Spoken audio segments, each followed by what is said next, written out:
Sutra Teratai yang Menakjubkan. Bab 17. Pembedaan Jasa Kebajikan. Fokus membalas 4 budi luhur dapat memasuki jalan dengan segera. Shinfa Sang Sutra Teratai, episode 1586. Setiap hari dan setiap malam mempraktekkan jalan, serta membangkitkan tekad hati nan tulus untuk membalas 4 budi luhur. Budi luhur dari para Buddha dan Bodhisattva yang menumbuhkan jiwa kebijaksanaan, budi luhur dari ayah bunda yang membesarkan jiwa kehidupan, budi luhur dari para guru yang mengajarkan pengetahuan, budi luhur dari para makhluk yang membuat berkembang di jalan. Orang yang fokus membalas budi luhur ini dapat memasuki jalan dengan segera.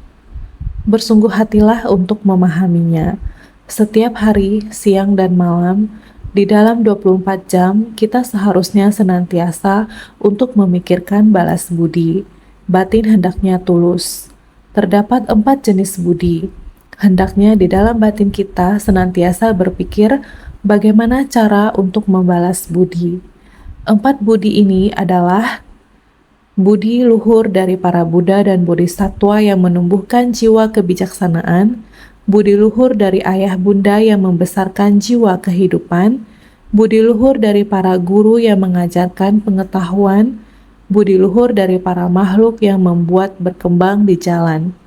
Orang yang fokus membalas budi luhur ini dapat memasuki jalan dengan segera. Memiliki makna hendaknya demikian pada setiap harinya, kondisi batin kita untuk membalas budi para Buddha dan Bodhisattva. Karena semua Buddha dan Bodhisattva selama bertahun-tahun dalam banyak masa kehidupan, sejak kalpa-kalpa yang lalu, tidak lain adalah untuk memperpanjang jiwa kebijaksanaan kita. Seharusnya kita membalasnya. Terdapat sutra untuk dilihat, terdapat buku untuk dibaca.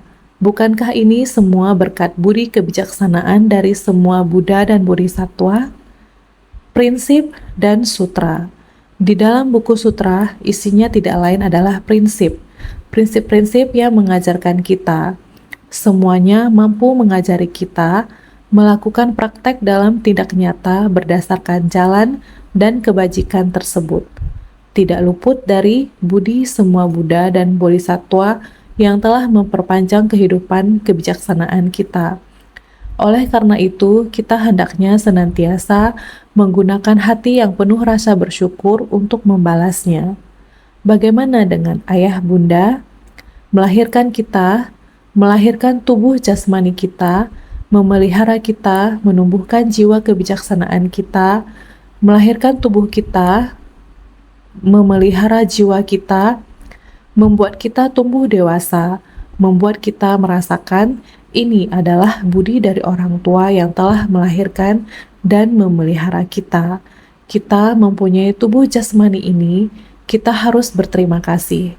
Kita juga mempunyai budi luhur dari para guru yang mengajarkan pengetahuan.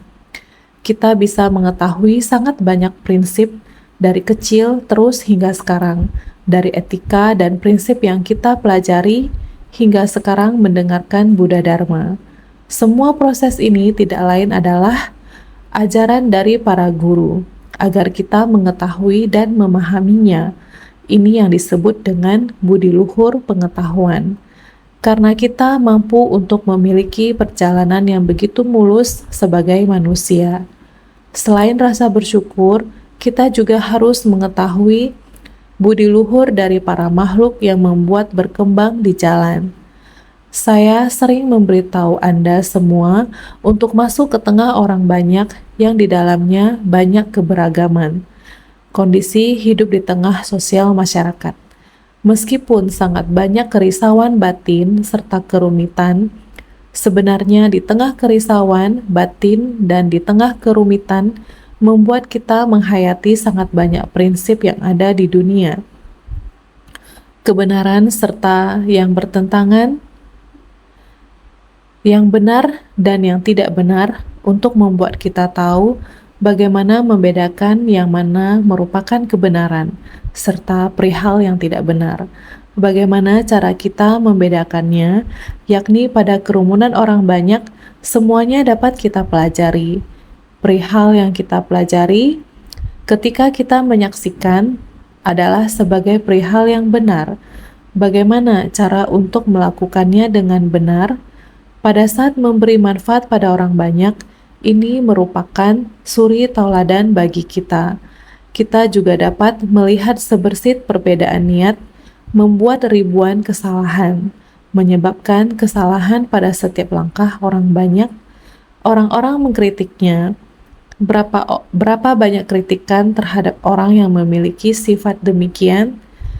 Kritik seperti apa yang diberikan? Berapa banyak efek yang diberikan? Pujian yang baik serta kritikan yang buruk tidak lain adalah persoalan mengenai yang benar dan salah. Semua ini untuk menjadi sebuah pembanding untuk kesadaran kita. Semua ini muncul dari kerumunan para makhluk. Oleh karena itu, banyak sekali ilmu pengetahuan di dunia ini.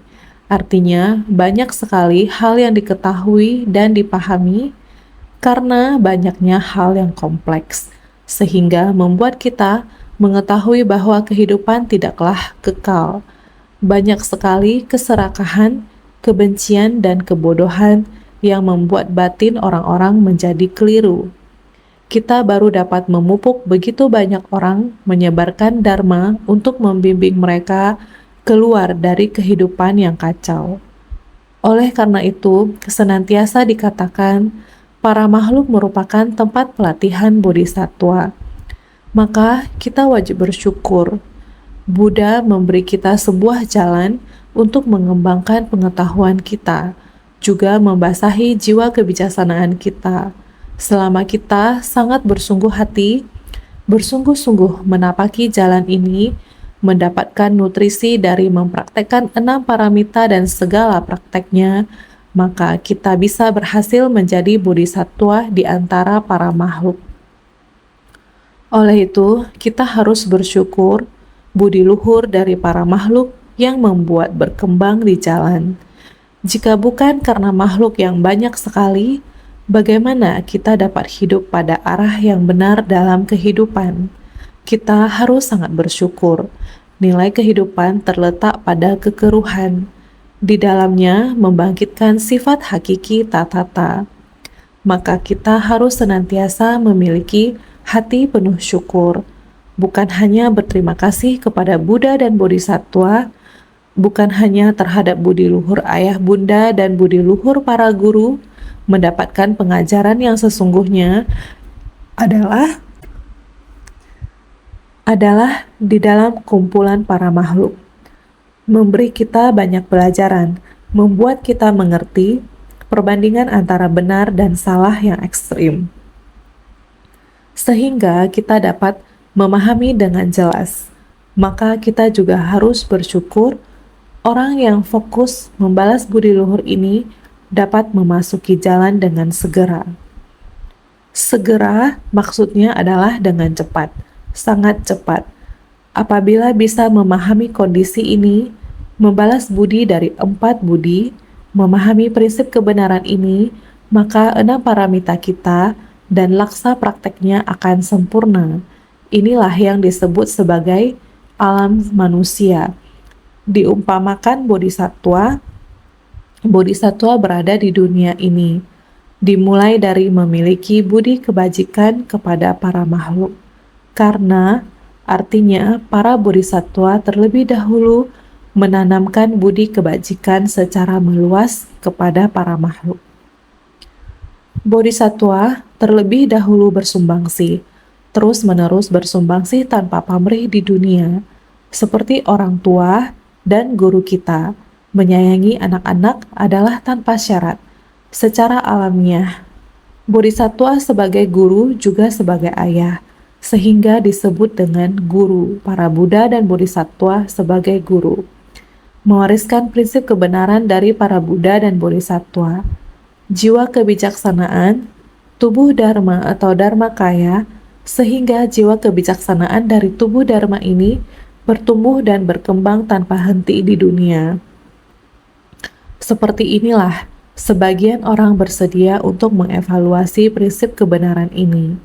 Prinsip kebenaran ini terus berlanjut sampai prinsip kebenaran ini bisa diterima, berlanjut hingga ke generasi-generasi berikutnya, diwariskan dari generasi ke generasi jiwa kebijaksanaan dari tubuh Dharma. Karena jiwa kebijaksanaan dari tubuh Dharma adalah prinsip kebenaran, dan yang mewariskan prinsip kebenaran ini adalah para Buddha dan Bodhisattva. Jika kita memiliki niat yang demikian, kita perlu bersyukur. Orang tua dan guru juga memiliki hati yang demikian. Demikian alami terhadap anak-anak, terhadap murid demikian bersumbangsi tanpa pamrih. Jadi ini sepenuhnya sama seperti hati bodhisattva. Hati ibu, hati bodhisattva. Hati bodhisattva, hati orang tua. Hati ini terpadu. Dengan hati yang sama, bukankah Sang Buddha akan memperlakukan 4 jenis kelahiran sebagai putranya sendiri? Para makhluk menganggap Buddha sebagai ayah. Buddha adalah ayah pengasih dari para makhluk. Ayah pengasih dari 4 jenis kelahiran.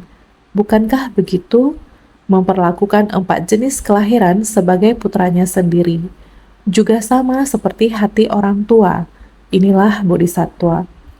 Para bodhisattva dari kehidupan ke kehidupan berada di dunia manusia.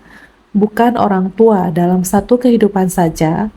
Bodhisattva menggunakan hati orang tua adalah di setiap kehidupan.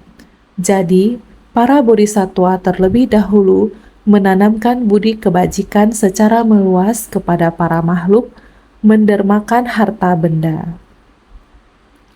Walaupun para makhluk miskin dan menderita akan memberikan mereka harta benda, memberi mereka materi, ataupun memberikannya yang lain-lain. Selain materi, ada juga aspek spiritual. Jadi, yang diperlukan adalah para bodhisattva demikian bersumbangsi. Dengan pengajaran seperti ini, jadi membebaskan dari segala rasa takut. Agar para makhluk tidak merasa takut, menenangkan hati para makhluk, membimbing para makhluk, hati dapat memahami dengan jelas terhadap prinsip kebenaran. Hati dapat senantiasa damai dan leluasa. Ini adalah perlakuan para bodhisattva terhadap para makhluk. Baik itu harta benda lahiriah maupun kebutuhan batiniah, hal itu membuatnya merasa stabil. Terlebih adalah para makhluk yang terdapat penyakit di tubuh jasmaninya. Beliau membuatnya agar bisa diselamatkan, memberinya obat sehingga dirinya bisa sembuh. Ada obat untuk mengobati penyakit para makhluk, sehingga para makhluk bisa menjadi damai dan bahagia. Kedamaian dan kebahagiaan dari kehidupan yang makmur. Batin dipenuhi dengan pengetahuan, kebijaksanaan, tubuh sehat tanpa penyakit. Sama seperti saat ini, supaya para makhluk berkecukupan, maka apapun yang semestinya dimiliki akan diberikan kepadanya. Sebaliknya, para makhluk juga mengetahui budi, membalas budi. Mereka mau membalas budi, namun bodhisattva tidak menginginkan harta dan keuntungan duniawi. Sehingga apa yang harus digunakan untuk membalas budi? Saya juga tidak mau haus kekayaan, juga tidak mau materi, juga tidak ingin untuk kenikmatan apapun.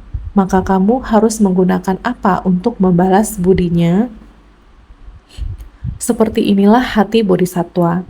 Tetapi jika ingin membalas budi, hanya bisa mendidiknya seperti ini. Mendidiknya untuk memberikan persembahan kepada orang tua.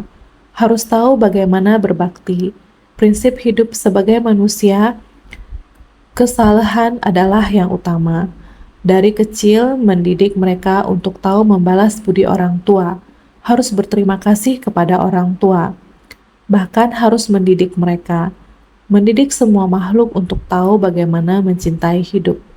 Bukan hanya berbakti kepada orang tua, juga harus mencintai semua makhluk. Bukan hanya mencintai semua makhluk, benar-benar harus membalas budi, menjadi orang yang baik, mematuhi peraturan, mencintai semua makhluk, tidak membunuh. Inilah bentuk balas budi terbesar, berbakti dengan perbuatan. Membalas budi, 4 budi luhur yang tadi dikatakan, budi luhur Buddha dan Bodhisattva, budi luhur orang tua, budi luhur guru, budi luhur para makhluk, kamu menggunakan perbuatanmu untuk membalas budi. Inilah Bodhisattva. Bodhisattva ingin membimbing para makhluk. Para Buddha juga membimbingnya dengan demikian. Para Buddha dan Bodhisattva bersumbangsi tanpa berharap bagaimana para makhluk membalasnya. Balasan dari para makhluk hanya melakukan tugasmu dengan baik. Kamu harus berbakti kepada orang tua, harus mencintai semua makhluk, harus mengerti cara mencintai dan menjaga jiwa kebijaksanaan diri sendiri, harus mematuhi peraturan, beretika, menegakkan sila. Ini adalah bentuk balasan terbaik. Inilah membalas budi. Artinya, para bodhisattva terlebih dahulu menanamkan budi kebajikan secara meluas kepada para makhluk, mendermakan harta benda, melepaskan dari segala penderitaan, membebaskan dari segala rasa takut, atau mengobati segala penyakit yang diderita, sehingga mereka memperoleh kedamaian dan kebahagiaan. Para makhluk tahu akan budi yang diterima dan ingin membalasnya.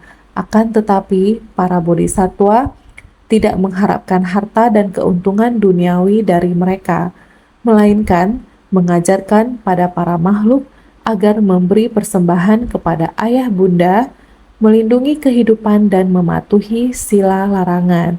Inilah yang dinamakan metode mudah dan terampil dalam membalas budi. Demikianlah bodhisattva yang berada di dunia, bagaimana untuk mempraktekkan 5 paramita, 6 paramita, yang paling lengkap adalah 6 paramita.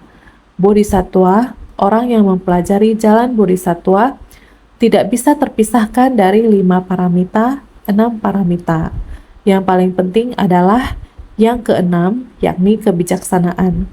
Dengan memiliki kebijaksanaan, maka akan bisa mengetahui bahwa 5 paramita yang di atas adalah hal yang sudah semestinya ada. Hal-hal biasa yang mesti dilakukan, ini merupakan hal yang wajib dilakukan bodhisattva. Jadi, mencapai kebudaan adalah hal yang sangat alami. Kembali pada sifat dasar, menjadikannya menjadi hal yang sangat wajar atau alami. Jadi, Dharma Buddha adalah ada di dalam hal-hal yang sangat biasa. Adalah kita para makhluk yang bertentangan dengan etikanya, sehingga menyebabkan kekeruhan. Ini adalah etika yang alami.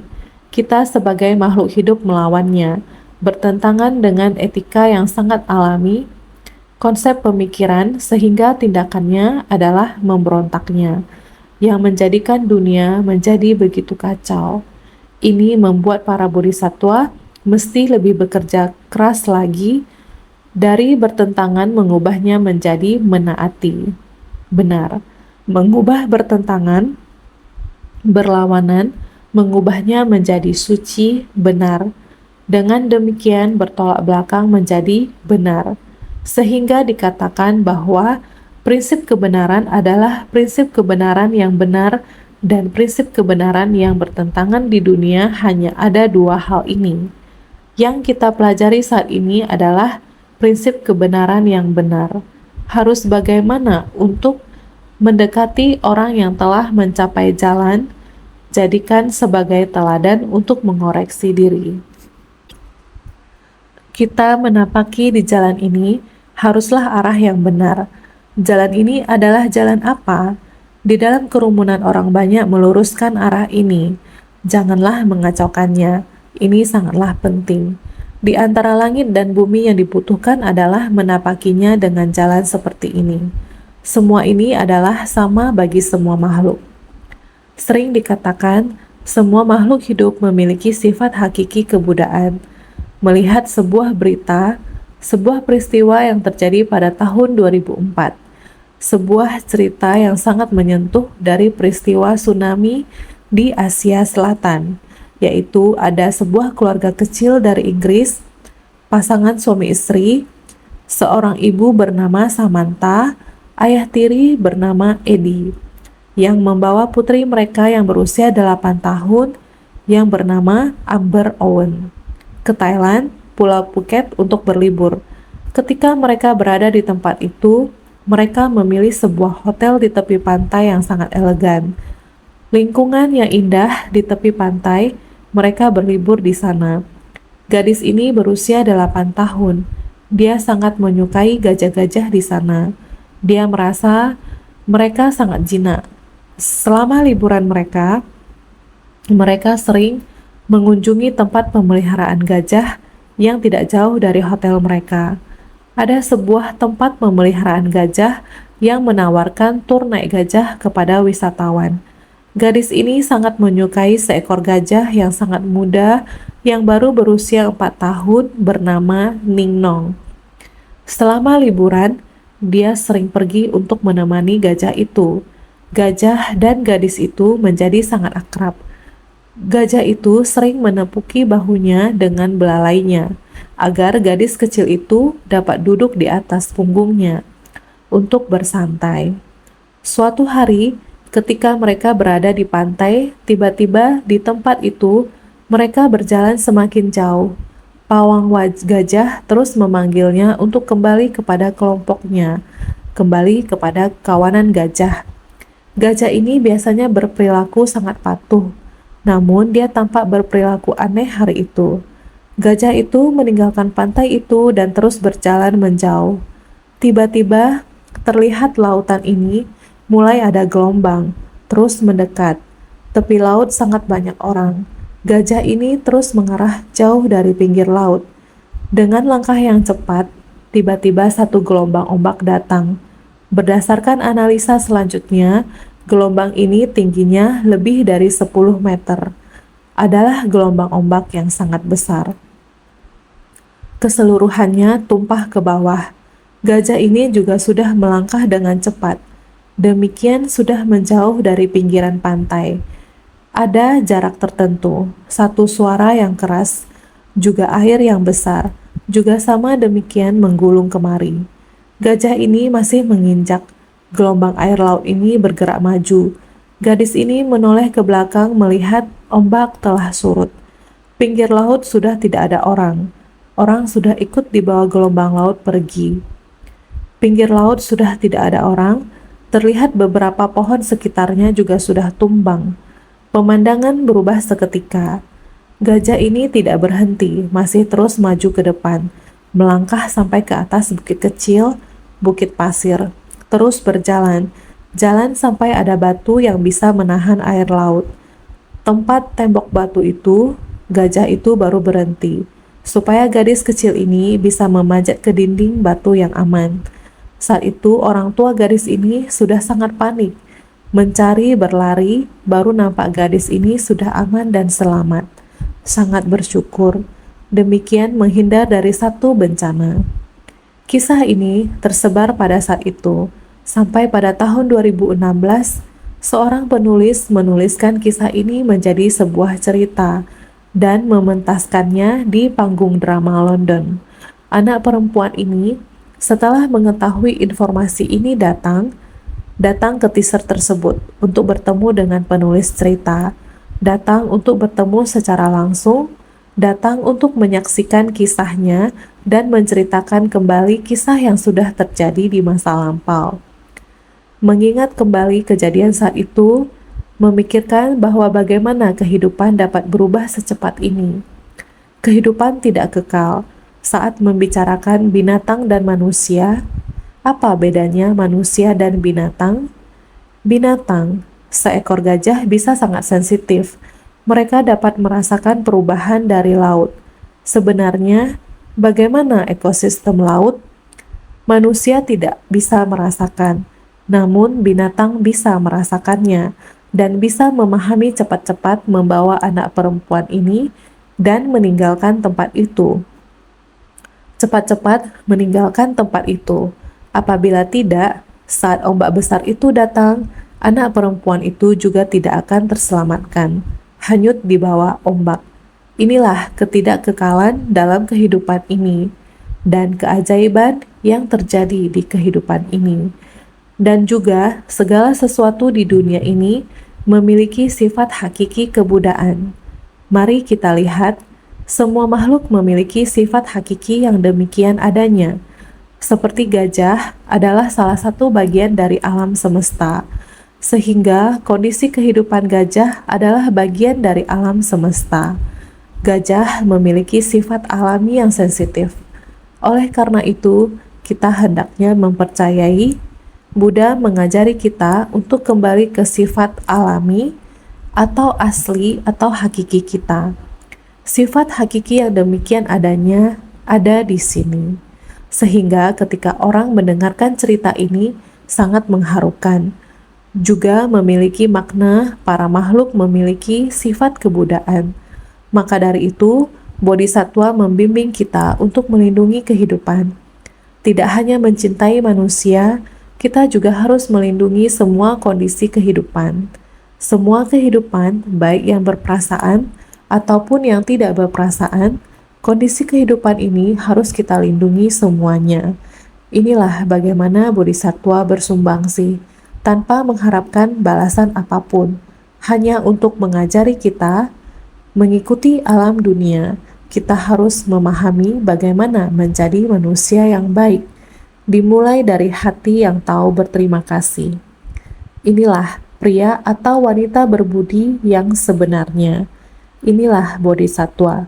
Bagaimana kita tahu akan mendengarkan prinsip, bagaimana kita berjalan searah dengan prinsip. Oleh karena itu, orang yang mendengarkan Buddha Dharma harus menjaga sila. Pria atau wanita berbudi, ini adalah naskah sutra sebelumnya. Sekiranya ada pria atau wanita berbudi mendengarkan aku membabarkan panjangnya usiaku, sekalipun hanya membangkitkan sebersit pikiran penuh keyakinan, berkahnya akan melebihi orang-orang itu. Sekiranya seseorang dapat bebas sepenuhnya dari segala keraguan dan penyesalan, meyakini meski sesaat pada batin mendalamnya, berkahnya akan seperti ini. Sutra Teratai bab 17, pembedaan jasa kebajikan. Inilah yang telah dibahas sebelumnya. Kita harus bersungguh hati menghayati dan memahaminya. Meskipun hanya sekejap, jika mampu untuk menghayati prinsip ini dan menghayatinya dalam sekejap, bukannya dibiarkan berlalu begitu saja.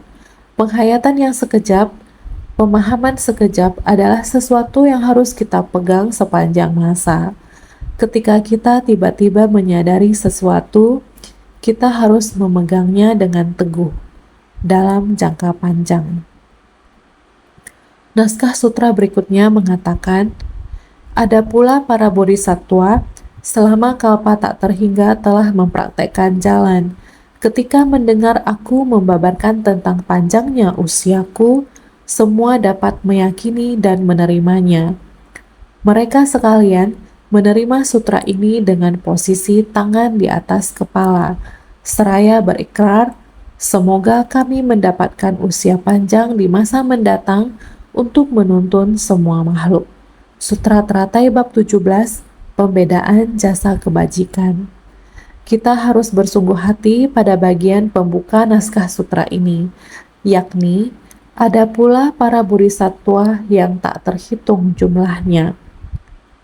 Sangat banyak sekali bodhisattva ini berasal dari kalpa yang tak terhingga, membutuhkan waktu yang sangat panjang dan tanpa terputus, Buddha membimbingnya menjadi bodhisattva. Ada pula para bodhisattva selama kalpa tak terhingga telah mempraktekkan jalan. Ada pula para bodhisattva yang tak terhitung jumlahnya selama kalpa tak terkira telah mempraktekkan jalan kebajikan sedemikian rupa. Mereka telah lama melatih dana paramita, sila paramita, dan segala praktek bajik dari paramita lainnya. Para bodhisattva demikian berulang-ulang dalam jangka waktu yang panjang, dari kehidupan ke kehidupan sepanjang kalpa tak terhingga, terus-menerus memupuk, terus-menerus mengajar dan membimbing, terus-menerus menjalin jodoh. Mereka yang telah mencapai atau masih dalam proses mencapai pencapaian, atau mereka yang baru mulai bertekad, para bodhisatwa ini tak terhitung jumlahnya. Mereka semua telah lama mempraktekkan jalan kebajikan sedemikian rupa. Begitu banyak, semuanya terus mempraktekkan jalan kebajikan, belajar untuk mematuhi aturan. Bagaimana kita belajar untuk mematuhi aturan dengan baik, belajar tata tertib, jalan kebajikan dalam memperlakukan orang, dan menangani masalah dan sebagainya. Bagaimana kita bersumbangsih. Jadi, mereka telah lama melatih dana paramita, sila paramita. Sila, samadhi, dan kebijaksanaan. Inilah yang harus kita latih. Kita harus melatih sila, samadhi, dan kebijaksanaan dan mempraktekkan dalam tindakan nyata. Berdana, menaati sila, kesabaran, tekun dan giat bersemangat, samadhi. Sebenarnya dalam proses ini, di dalamnya juga termasuk kebijaksanaan. Dengan memiliki kebijaksanaan, baru bisa menjadi abadi. Keyakinan yang cepat berlalu dan sesaat adalah menerima dengan cepat. Meyakini meski sesaat, tetapi harus menegaknya dalam waktu yang panjang dan lama. Ini adalah kebijaksanaan, mendapatkan satu kebajikan. Namun, menjunjungnya dalam waktu jangka panjang, sehingga tadi baru kita bahas meyakini meski sesaat. Meyakini mesti sesaat, tapi pahala kebajikan sangat besar. Inilah yang membuat kita menemukan prinsip kebenarannya. Kita harus menggenggam waktu baik-baik. Dalam jangka waktu panjang dan lama, kita harus demikian menghayatinya. Ini disebut kebijaksanaan, sehingga pahala kebajikan menjadi besar.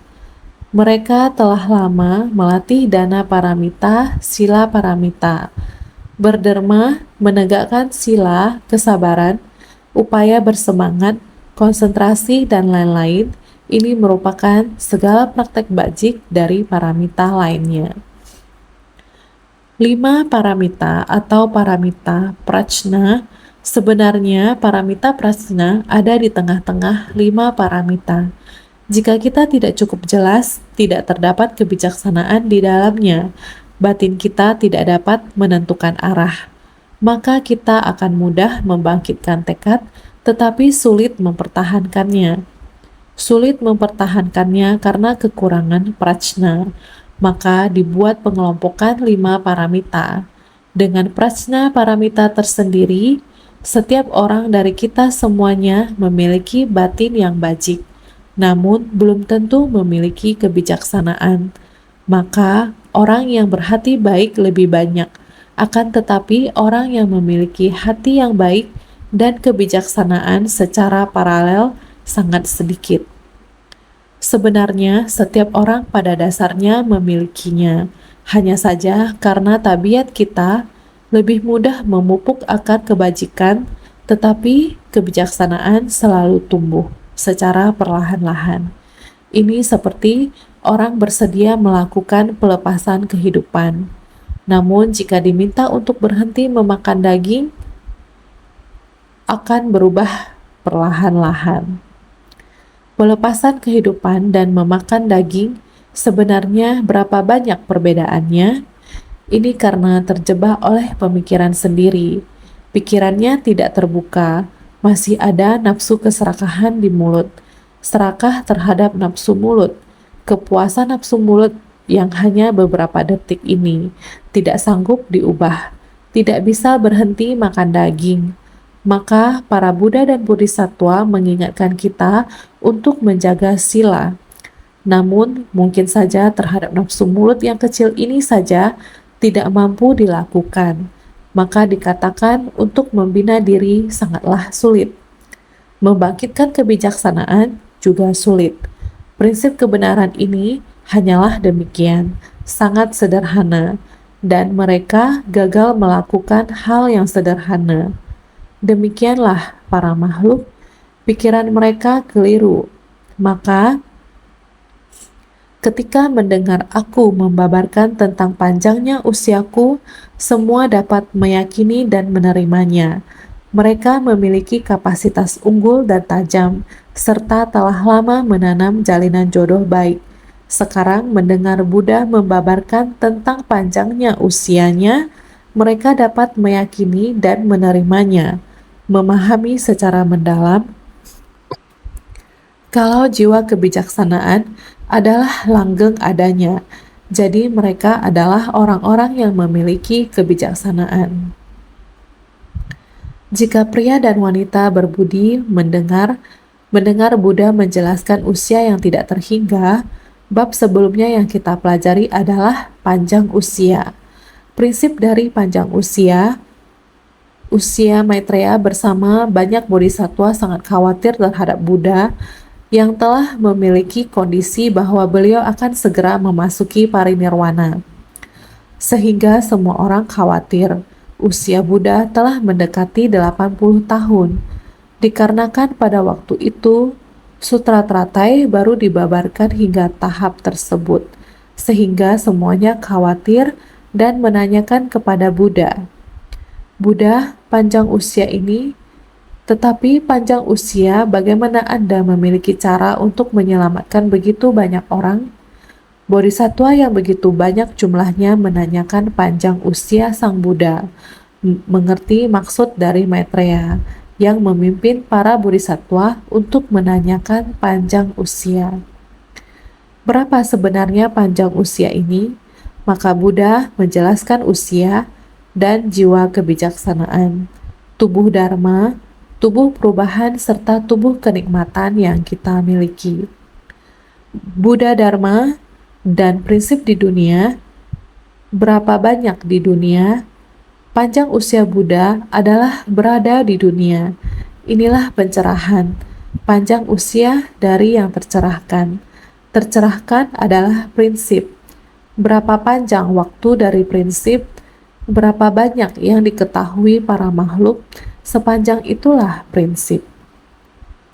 Jika kita mampu untuk mengerti prinsip yang tersimpan di dalam, maka akan sangat banyak dan jelas. Oleh karena itu, hal ini memerlukan orang yang memiliki kapasitas unggul dan tajam. Hanya dengan begitu, kita baru bisa menghayati prinsip yang sangat mendalam di baliknya. Prinsip ini sangat berguna untuk kita. Asalkan kita membuka pikiran kita, secara alami kita akan jelas dan mengerti. Jadi, serta telah lama menanam jalinan jodoh baik, sekarang mendengar Buddha membabarkan tentang panjangnya usianya. Para bodhisattva ini, para pria dan wanita berbudi ini telah membangkitkan hati, meskipun belum memasuki kehidupan monastik. Upasaka dan upasika yang merupakan perumah tangga disebut sebagai pria dan wanita berbudi dalam kehidupan sebagai perumah tangga. Mereka yang mendengarkan tentang panjang usia, menerima dan meyakininya, makna yang tersirat di dalamnya. Mereka mampu memahami dan mampu menghayatinya, sehingga pada kehidupan dan sebagai upasaka perumah tangga kebijaksanaannya juga sangat bertambah. Bukan hanya monastik yang mampu untuk menghayatinya, bukan hanya Sravaka dan Prayetka Buddha yang tidak termasuk dalam golongan monastik, akan tetapi para murid perumah tangga, mereka juga memiliki cara untuk meyakini dan memahaminya dengan demikian, mampu menerima, menghayati dan mengerti serta menggunakan seluruh dharma yang diajarkan Buddha. Inilah yang disebut sebagai keyakinan dan pemahaman. Dengan demikian, memahami secara mendalam kalau jiwa kebijaksanaan adalah langgeng adanya. Ini telah termasuk ke dalam penghayatan yang mendalam, yang susah didapatkan dalam kehidupan, maka harus bergegas menggunakan kehidupan ini untuk menerima prinsip sejati. Ketika sudah kita terima prinsip ini, maka kita harus dengan segera menggunakan waktu dan kehidupan masuk ke tengah orang banyak mencari kegunaan di dalam hidup, memberi manfaat kepada orang banyak. Inilah kehidupan. Memberi manfaat yang nyata kepada orang banyak. Dengan bersungguh-sungguh dalam bersumbangsi, inilah waktu dalam eksistensi kehidupan. Kalau tidak, kita hanya menyia-nyiakan waktu, tidak menggunakan masa hidup. Masa hidup yang ada harus segera digunakan dalam kehidupan manusia. Inilah yang dinamakan memahami secara mendalam kalau jiwa kebijaksanaan adalah langgeng adanya. Kehidupan kita bukan hanya berdasarkan kehidupan ini saja, tetapi berlanjut dari kehidupan lampau hingga kehidupan sekarang. Tetapi kita akan terus berlanjut ke kehidupan selanjutnya. Inilah yang dinamakan berkelanjutan yang panjang atau langgeng. Jiwa yang langgeng, jadi mereka adalah orang-orang yang memiliki kebijaksanaan. Inilah orang yang bijaksana. Mereka sekalian menerima sutra ini dengan posisi tangan di atas kepala. Orang-orang yang memiliki kebijaksanaan ini, sebagaimana disebutkan sebelumnya, ketika mendengarkan sutra ini, mereka dapat mengembannya di atas kepala, menerima dan menegakkannya. Mereka sekalian menerima sutra ini dengan posisi tangan di atas kepala. Sekelompok orang ini telah menerima Dharma dengan posisi tangan di atas kepala. Mereka telah menerimanya dengan penuh hormat. Ini adalah orang-orang yang memiliki kebijaksanaan ini. Mereka sekalian memiliki makna. Mereka yang memiliki kebijaksanaan, terdapat banyak orang yang bijak, bukan hanya monastik, tetapi mereka yang belum memasuki kehidupan sebagai monastik, masih sebagai upasaka perumah tangga, juga merupakan orang bijaksana. Sebagaimana disebutkan sebelumnya, ketika mendengarkan sutra ini, mereka dapat mengembannya di atas kepala, menerima dan menegakkannya. Seperti yang telah kami sebutkan sebelumnya, orang-orang ini jumlahnya tidak terhitung. Tidak ada cara menghitungnya. Semua bodhisatwa ini dari masa lampau, dalam berbagai tahap pencapaiannya, serta mereka yang baru terinspirasi. Semua orang ini, apakah itu sebagaimana disebutkan sebelumnya? Semua orang yang jumlahnya sudah disebutkan sebelumnya. Mereka semua, ketika mendengarkan sutra ini, mereka mendengarkan sutra teratai, bab panjang usia Tathagata. Mereka dapat mengembannya di atas kepala, menerima dan menegakkannya.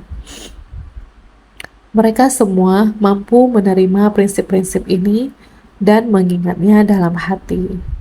Seraya berikrar, semoga kami mendapatkan usia panjang di masa mendatang untuk menuntun semua makhluk, karena memang meyakini dan memahami secara mendalam hendaknya membangkitkan ikrar. Semoga kami mendapatkan usia panjang di masa mendatang untuk menuntun semua makhluk. Semua orang mulai membangkitkan ikrar, mengetahui bahwa jiwa kebijaksanaan hanya ditemukan dalam prinsip kebenaran. Segera digunakan kehidupan kita saat ini untuk bersatu dengan prinsip kebenaran. Jika dalam kehidupan kita dapat bersumbangsi dalam orang banyak, maka dengan demikian kita telah meyakininya secara mendalam. Kita seharusnya mengerti untuk menggunakan kehidupan kita untuk memenuhi jiwa kebijaksanaan Dharma yang ada di dunia, bermanfaat bagi orang banyak. Inilah nilai kita. Ini disebut meyakini dan memahami secara mendalam, hendaknya membangkitkan ikrar. Semua orang membangkitkan ikrar. Dengan begini saya ingin berusia lebih panjang. Saya ingin kehidupan yang lebih banyak untuk berbuat baik demi dunia. Kehidupan ini, kita bisa menggunakan 1 jam kita menjadi beberapa jam untuk memberi manfaat bagi orang banyak. Satu pemikiran dapat membantu banyak orang bermanfaat bagi orang banyak adalah satu hal yang baik.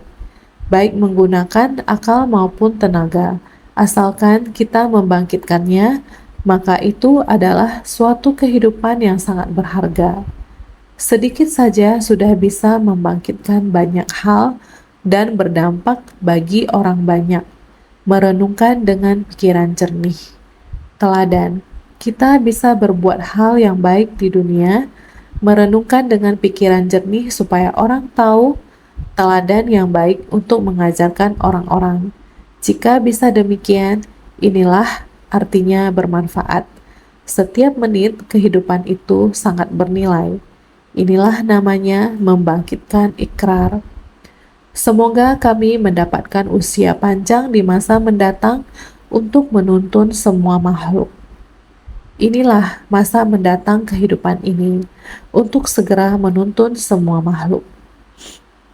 Ketika mendengar akan panjangnya usia, muncul sebersit pikiran penuh keyakinan dan pemahaman. Selanjutnya berikrar untuk memperoleh usia panjang dan membabarkan dharma seperti Tathagata. Selama kalpa yang panjang, selama masa kehidupan tak terhingga, akan menumbuhkan jiwa kebijaksanaan dan sebagainya. Dalam upaya pencapaian buah kebudaan, kemudian mana mungkin mundur? Sehingga ketika mendengar akan panjangnya usia, muncul sebersit pikiran penuh keyakinan dan pemahaman. Karena pada bab panjang usia Tathagata, kita mendengarkan demikianlah panjang usia disempurnakan oleh jiwa kebijaksanaan. Menggunakan jiwa kebijaksanaan kita untuk mencapainya, telah mengetahui. Saya yakin bukan hanya pada masa kehidupan ini harus menggenggam waktu, memanfaatkan kehidupan, kita meneruskan, kita berniat, ada ikrar, pada masa kehidupan mendatang juga demikian. Bukan hanya pada masa kehidupan ini saja, sehingga berikrar untuk memperoleh usia panjang dan membabarkan dharma seperti Tathagata.